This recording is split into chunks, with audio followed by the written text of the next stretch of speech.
E aí, tudo bem? Hoje a gente vai embarcar numa jornada pela evolução da energia solar.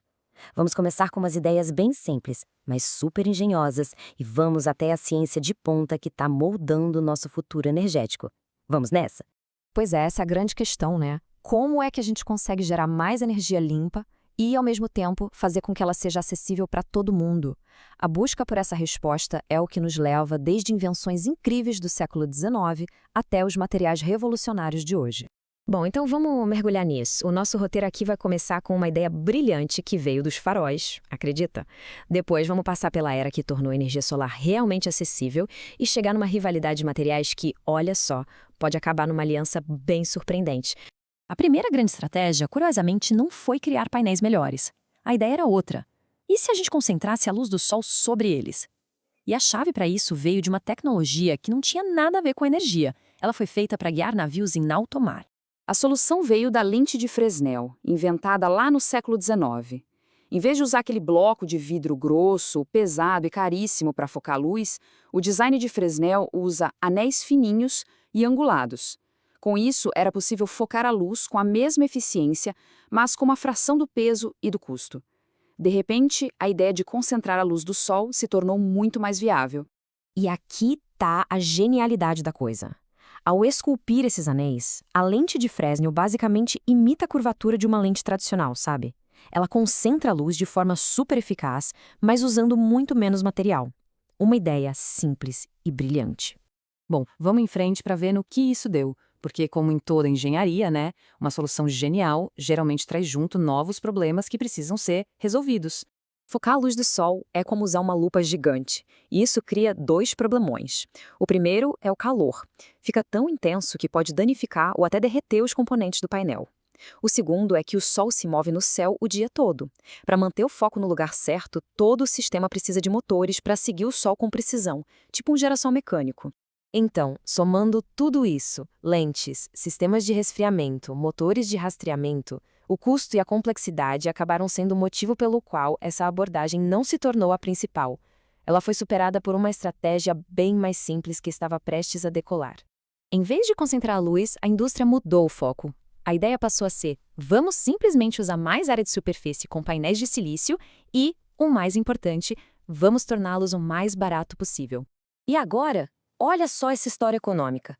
Entre 2008 e 2014, com um aumento gigantesco na fabricação, principalmente na China, o custo por watt simplesmente despencou. Foi de $4 para menos de 70 centavos. Essa queda foi tão drástica que transformou a energia solar de uma tecnologia de nicho numa força econômica global.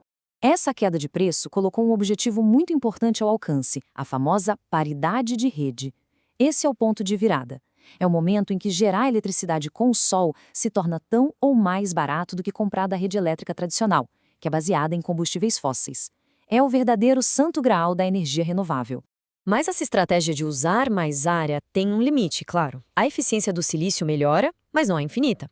Para a gente abastecer o mundo, seriam necessárias áreas gigantescas, o que levanta questões sobre o uso da Terra.